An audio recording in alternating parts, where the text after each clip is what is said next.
The quantum anomaly detector aboard the Dominion science vessel, Eternal Seeker, had been chiming softly for 3 days before anyone took it seriously. In the vast expanse of space, false positives were common enough that most crew members had learned to ignore such alerts. But First Observer Nera couldn't shake the feeling that this signal was different.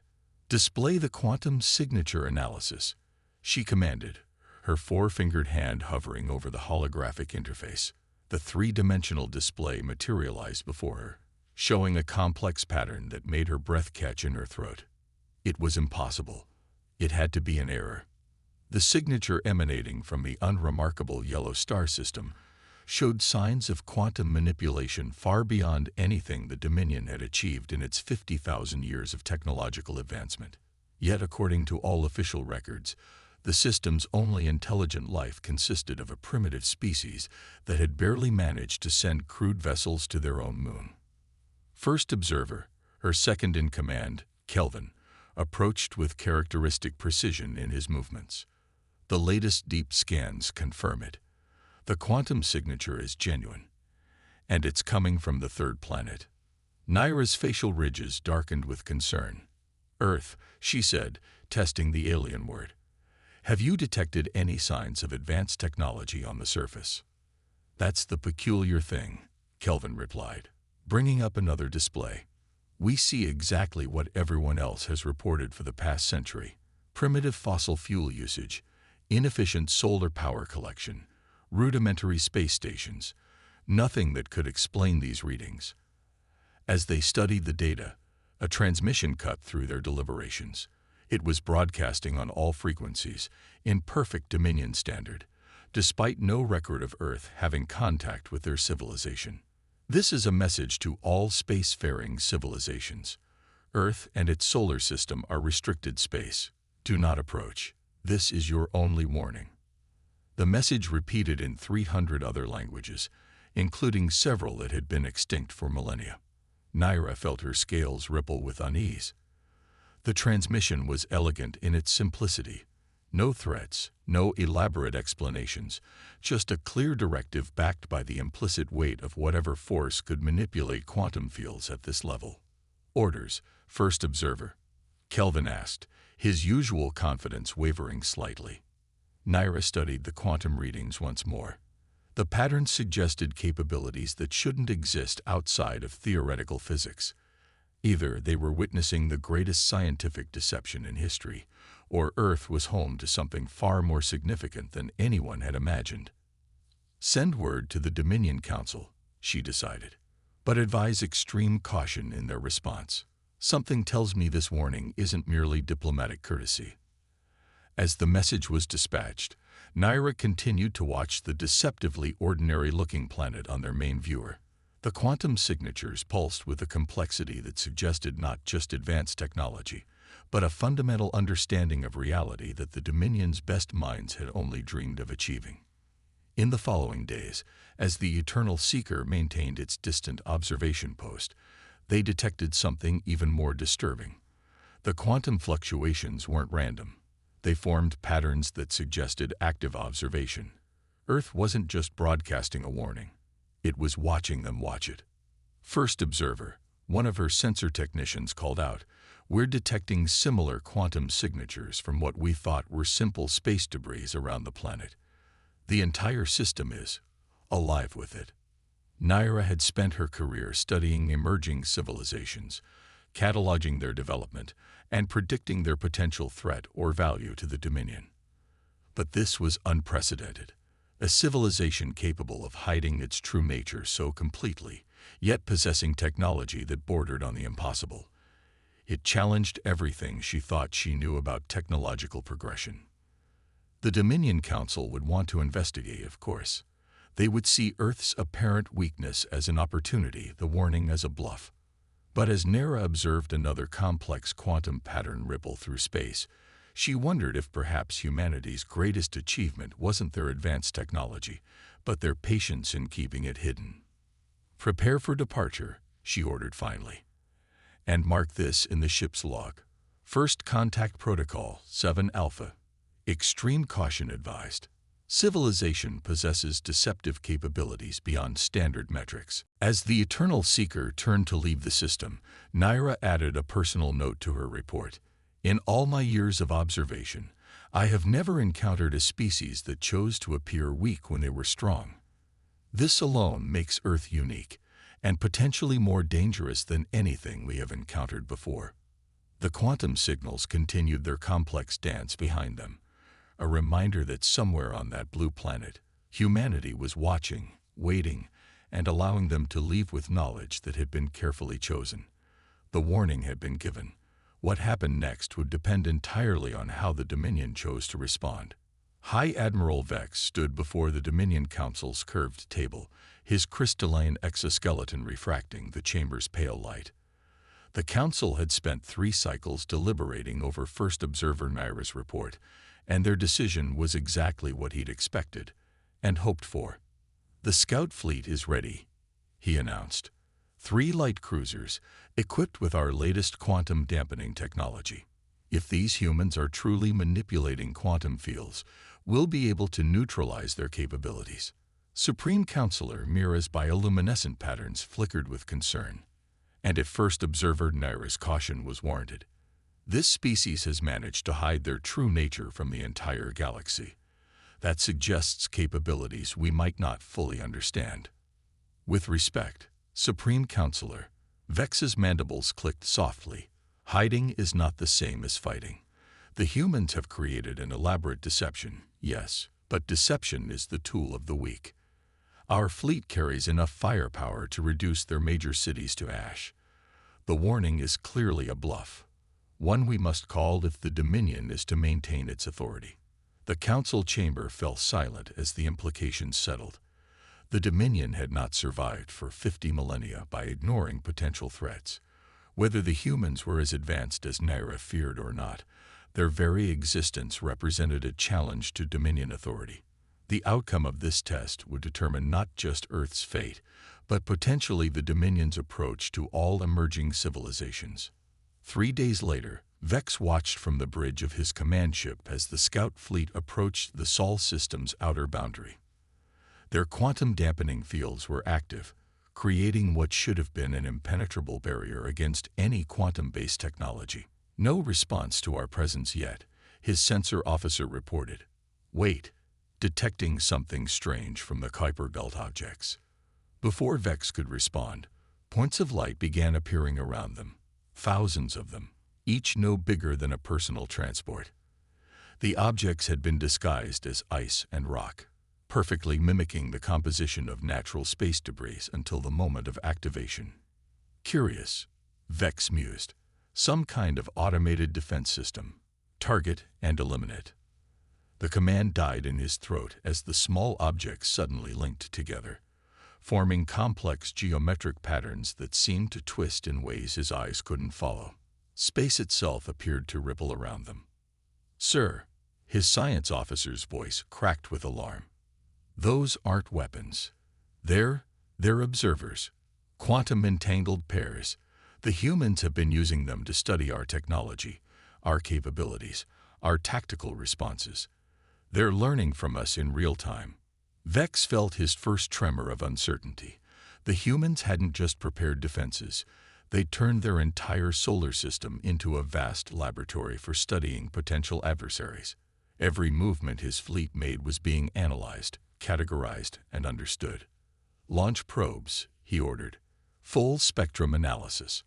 I want to know exactly what we're dealing with." The probes never made it past Jupiter's orbit. They simply ceased to exist, their quantum signatures scattered across space-time in a way that defied the laws of physics as the Dominion understood them. "Impossible," his science officer whispered. "They're not just manipulating quantum fields, they're rewriting local space-time configurations at will. Our dampening technology, it's like trying to stop a stellar core collapse with a hand shield." A transmission cut through their communications, displaying an elderly human female sitting in what appeared to be a primitive wooden chair. The setting was deliberately mundane, almost mocking in its simplicity. "Admiral Vex," she smiled warmly, as if greeting an old friend. I'm Dr. Sarah Chen, Earth Defense Council. We've been studying your approach since you entered the Oort cloud. Your quantum dampening technology is quite impressive. For a Level 3 civilization, we were particularly interested in the crystalline matrix you use for field generation. It's given us several ideas for improvement. Vex's exoskeleton hardened with rage. You dare. We dare nothing, Admiral. Dr. Chen interrupted gently. We simply observe, learn, and prepare. Your fleet's presence here has been most educational. However, you're now approaching the demonstration boundary. Given your civilization's history of aggressive expansion, we've prepared a small example of why our warning should be heeded. One of the geometric patterns surrounding Vex's fleet shifted slightly. In that instant, every quantum-based system on his ships simultaneously reversed polarity. Weapons, shields, and drive systems all became perfectly harmonious with their opposite states, canceling each other out in a display of technological precision that bordered on artistry. A taste of what we can do, Dr. Chen explained. Your ships are unharmed, but I trust you now understand that your technological advantage is, let's say, less substantial than you believed. You have 1 hour to retreat beyond Neptune's orbit before we begin the next phase of demonstration. The transmission ended, leaving Vex staring at the now dark screen. His entire fleet had been neutralized without a single shot fired, their most advanced technology turned into little more than space debris by an enemy that hadn't even considered them worth destroying. Orders, sir, his second-in-command asked quietly. Vex watched as the geometric patterns continued their complex dance around his helpless ships. Each movement revealed new impossibilities, new demonstrations of power so far beyond Dominion science that they could barely be classified as technology. Retreat, he commanded, his crystalline form dulled with the weight of realization. And prepare a full report for the Council. The humans didn't just warn us away. They wanted us to come. Every action we've taken has taught them more about our capabilities while revealing nothing about their true strength. As the fleet limped away from Earth's solar system, Vex couldn't shake the feeling that they had just failed a test they never knew they were taking. The humans had demonstrated not just technological superiority, but a level of strategic thinking that made the Dominion's 50 millennia of expansion seem like a child's war games. The warning, he now understood, hadn't been a threat. It had been a courtesy, one his pride had foolishly ignored. The Dominion Council's emergency session had lasted for 6 days when Dr. Sarah Chen's hologram appeared uninvited in their secure chamber. The ancient hall, with its towering crystal spires and quantum-locked gates, had been considered impenetrable. Her presence was as casual as if she'd walked through an open door. Your security systems are quite sophisticated, she said, settling into a holographic recreation of her wooden chair. We particularly admire the crystalline quantum encryption. However, you might want to consider the dangers of using technology reverse-engineered from the precursor artifacts you found in the Carina sector. They left some interesting backdoors. Supreme Counselor Mira's bioluminescence flared with shock. The precursor discoveries were the Dominion's most closely guarded secret. How could you possibly know about? We were there, Chen smiled. 3,000 years ago, when your archaeological teams first discovered the ruins. We've been watching, learning, understanding. Your civilization's journey has been fascinating to observe. The council chamber erupted in chaos. 3,000 years of secret observation. The implications were staggering. High Admiral Vex, still shaken from his fleet's encounter, stepped forward. Impossible. Our records show your species only achieved spaceflight a century ago. No, Admiral, Chen corrected gently. Your records show what we wanted them to show. Humanity achieved quantum field manipulation nearly 5,000 years ago. We reached the stars while your species was still debating whether to leave your oceans. She gestured, and the chamber's air filled with holographic displays showing Earth's true history. Ancient quantum reactors hidden beneath pyramids. Consciousness transfer technology disguised as religious meditation practices. Cities that appeared primitive from above, but extended kilometers into the planet's crust, housing computational arrays that could outthink galaxy-spanning empires. We learned early in our development that power attracts power, Chen continued.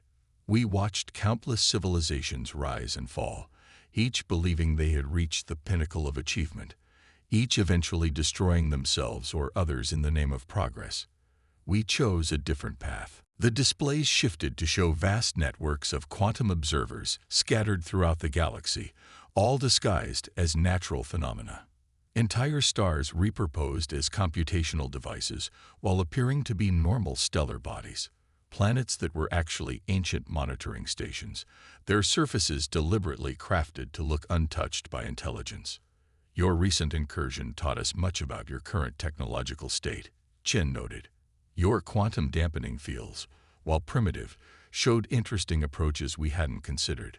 We've already adapted several of their principles into our defense grid. Thank you for that. One of the younger council members, his crystalline form still showing the iridescence of recent metamorphosis, spoke up. If you're so advanced, why reveal yourselves now? Why not simply remain hidden? Because choice matters, Chen replied.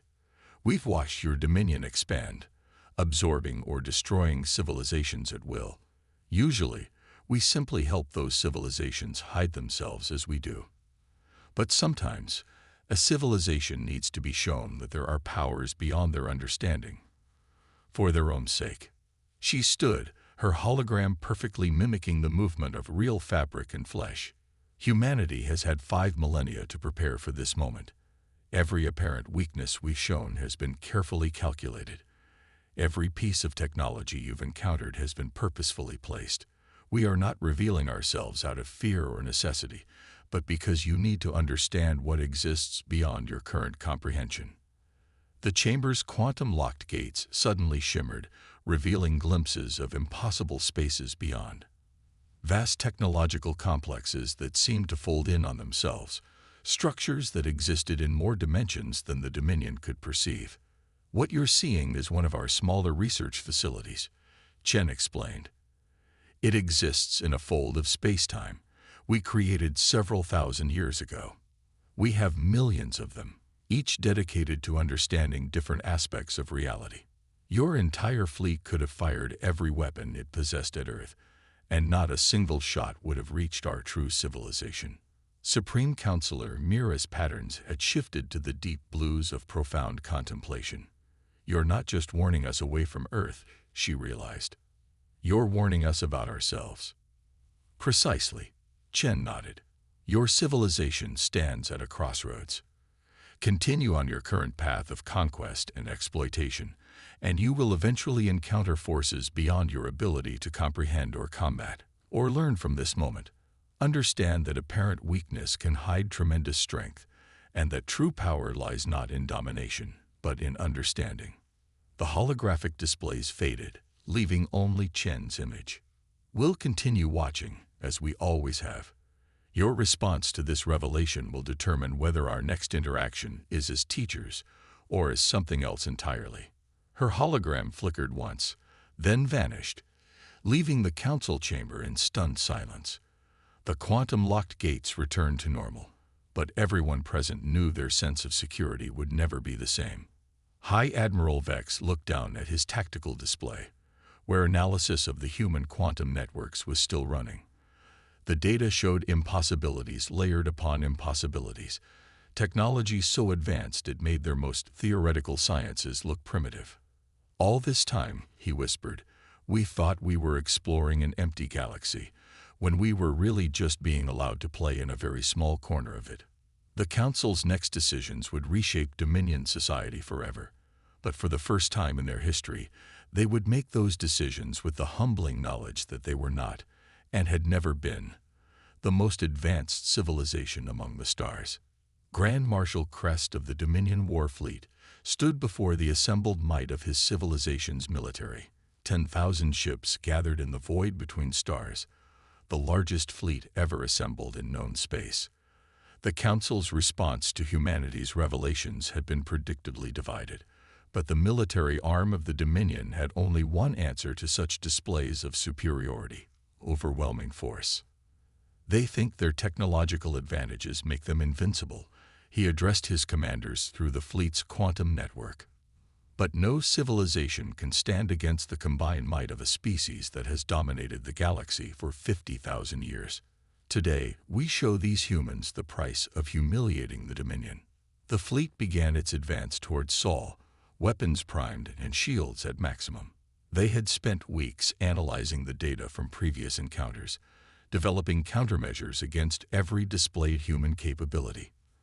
The quantum dampening fields had been modified, shield frequencies adjusted, and weapon systems calibrated to penetrate even the most advanced defenses. They were 20 light-years from Sol when the first anomaly appeared. "Sir," his sensor officer reported, "we're detecting unusual gravitational fluctuations ahead. The space-time fabric appears to be laughing. That's impossible. Space-time doesn't." The words died in his throat as the vast starfield before them shifted, revealing an elaborate pattern that had been hidden in the very structure of space. The humans hadn't just been watching the galaxy, they had been redesigning it, teaching the fundamental forces of reality new behaviors. A familiar figure appeared on their screens. Dr. Chen, still in her simple chair, but now her eyes held something closer to disappointment than their previous warmth. "Grand Marshal Crest," she sighed. "We really had hoped the Dominion would choose a wiser path." Still, this response was statistically probable, which is why we prepared this demonstration millennia ago. The pattern in spacetime began to pulse, each wave carrying impossible information directly into the fleet's quantum processors. Ships began reporting system changes, but not failures or shutdowns. Instead, their technology was being upgraded, improved, transformed into something far beyond their original design specifications. "What are you doing to our fleet?" Crest demanded, watching as his flagship's capabilities expanded beyond anything in Dominion history. "Giving you a gift," Chen replied. "Your ships now have a fraction of the computational power we had 5,000 years ago, enough to show you exactly what you're facing." The enhanced sensors revealed the truth of their situation. The space around them wasn't empty.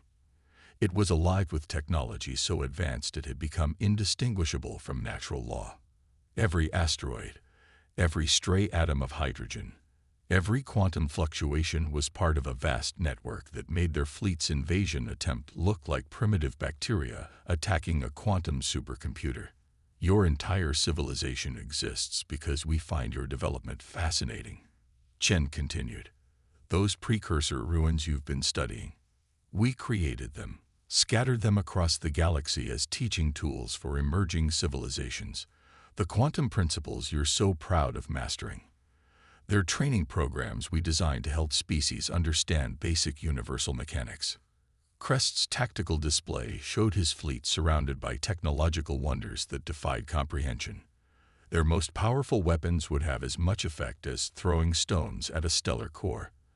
Their most advanced shields were like tissue paper against a supernova. "But we could destroy you," he argued, mandibles clicking in frustration. "Even if we couldn't reach Earth, we could devastate thousands of worlds, force you to." "No," Chen interrupted simply. "You couldn't. Look at your enhanced sensors, Marshal. Really look." And he did. The truth hit him like a physical blow. There were no other worlds to devastate. Every planet they had assumed was uninhabited. Every star they thought was natural. All of it was part of humanity's network. They had never been expanding through unclaimed space. They had been playing in humanity's front yard, watched over like children learning to walk. "Your species stands at a crucial point in its development," Chen explained. "You can retreat now, accept that there are forces beyond your current understanding, and begin to learn what true advancement means. Or—" She let the sentence hang. She didn't need to complete it. The enhanced sensors told them everything they needed to know about the ore. Crest stood silent for a long moment, his crystalline form reflecting the light of a billion stars that no longer seemed as conquerable as they had mere hours ago. Finally, he gave the only order he could. "All ships, power down weapons.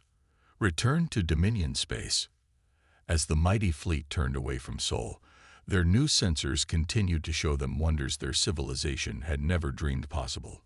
They carried with them not just enhanced technology, but a burden of knowledge that would forever change their understanding of their place in the universe. The humans had given them a choice between wisdom and destruction. For the first time, in 50,000 years, the Dominion had chosen wisdom. A century after the Dominion fleet's retreat, first observer Nira stood in Earth's open air for the first time. The invitation had come unexpectedly. A simple request for the one who had first headed humanity's warning to witness what came next. The garden around her seemed deceptively ordinary, with trees swaying in the breeze and birds calling in the distance, but her enhanced senses showed her the truth. Every atom here was precisely arranged, each quantum state carefully orchestrated in an eternal dance of technology and nature. Dr. Chen, looking exactly as she had 100 years ago, approached along a gravel path. "Welcome to Earth, first observer. You were right to be cautious all those years ago. That wisdom is why you're here today." "You haven't aged," Nira noted. "Another deception. A choice." Chen smiled. "Like everything else we do. We mastered biological immortality millennia ago, but we find it useful to maintain the appearance of natural aging in our public roles. It helps other species relate to us better." They walked through the garden, which Nira now realized was an elaborate metaphor, a perfectly maintained ecosystem that was simultaneously natural and engineered down to the quantum level, just like humanity itself. "The Dominion has changed," Nira said. "The revelation of your existence, of our place in the greater scheme of things, it sparked a renaissance. Our entire society has been transformed." "We know," Chen nodded. "You've begun asking the right questions, not just about technology, but about purpose, about responsibility, about the true meaning of advancement." They reached a clearing where a simple wooden table held what appeared to be tea. As they sat, the air above the table shimmered, revealing a galactic display unlike anything Nira had seen before. It showed not just the physical structure of the galaxy, but the intricate web of civilizations, connections, and potential futures that wound through it. "Humanity's greatest achievement wasn't our technology," Chen explained, pouring tea with deliberate, natural movements. "It was our patience, our willingness to watch, to guide, to wait. We learned early that true power lies not in domination, but in nurturing growth." The display shifted, showing thousands of emerging civilizations, each at different stages of development. Some were just discovering quantum mechanics, others were beginning to question the nature of their reality. All of them were being gently, invisibly guided toward understanding. The Dominion's choice to retreat, to learn rather than destroy, created ripples throughout the galaxy. Chen continued. "Other civilizations observed your transformation. They began to question their own paths. The age of empire is giving way to an age of enlightenment." Nira's scales shifted in a pattern of deep thought. "Is that why you've invited me here? To witness this transformation?" "No," Chen smiled. "We've invited you here because humanity has made a choice of its own. For 50,000 years, we've been the guardians and teachers of this galaxy. Now, we believe it's time to share that responsibility." The display changed again, showing a new structure of reality that made Nira's breath catch. The Dominion's territory wasn't just a small part of human space. It was a carefully cultivated garden of its own, tended with the same precision as the one they sat in. "Your people have learned wisdom," Chen said. "You've begun to understand that power without purpose is meaningless. We're offering you a place among the guardians, not as subordinates, but as partners in nurturing the next generation of civilizations." "Why us?" Nira asked, "after 50,000 years of conquest." "Because you changed," Chen replied simply. "When faced with power beyond comprehension, you chose to learn rather than fight. When given knowledge beyond your understanding, you chose to grow rather than hide. The Dominion's transformation proves that no path is fixed, that even the oldest empires can learn new ways." The air shimmered again, and Naira found herself seeing reality as humanity saw it, an interconnected web of potential, where every civilization was both teacher and student, where power was measured not in weapons or territory, but in the ability to foster growth and understanding. The warning we gave a century ago wasn't just about Earth, Chen concluded. It was about choice, about recognizing that true strength lies not in what you can destroy, but in what you can help create. The Dominion chose wisely. Now we're offering you the chance to help others make similar choices. As the sun set over the carefully tended garden, Naira understood the full implications of what humanity had achieved. They hadn't just hidden their power, they had created a galaxy-spanning school, where civilizations could learn and grow under careful guidance. And now, they were offering the Dominion a chance to join the ranks of teachers. The warning that had once seemed like a threat was revealed for what it truly was, an invitation to enlightenment, extended to a species that had finally proven itself ready to receive it. The legacy of Terra wasn't in its hidden power or advanced technology, but in its patience, its wisdom, and its unwavering commitment to nurturing growth in all its forms. As Naira sipped her tea and watched the quantum dance of reality around her, she knew that the galaxy's next great chapter was just beginning. The age of empires was over. The age of guardians had begun.